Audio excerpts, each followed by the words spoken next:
1 সেকেন্ডের জন্য চোখ বন্ধ করুন, একটু ভাবুন এই অন্ধকারটাই যদি আপনার সারা জীবন হতো। আজ যে আলো দেখছেন, মোবাইল স্ক্রিন, প্রিয় মানুষের মুখ, এই সব কিছু দেখার জন্য আল্লাহ আপনাকে দুটো চোখ দিয়েছেন। আমরা যতক্ষণ দেখি ততক্ষণ এর দাম বুঝি না। অনেকে আছেন কখনো সূর্যের আলো দেখেনি, অনেকে আছে কখনো মায়ের মুখ দেখেনি, আর আমরা এই চোখ দিয়েই হারাম দেখি। আল্লাহ বলেন, আমি কি তাকে 2টি চোখ দেইনি? সূরা আল বালাদ।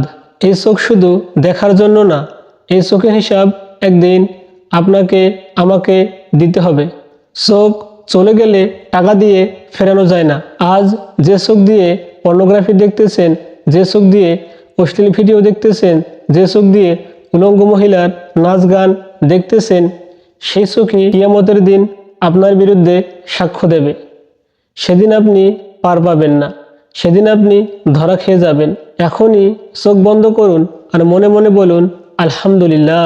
আজ থেকেই নিয়ত করুন, এই চোখ দিয়ে হারাম নয় হালাল দেখব, কোরআন দেখব, আল্লাহর নিদর্শন দেখব।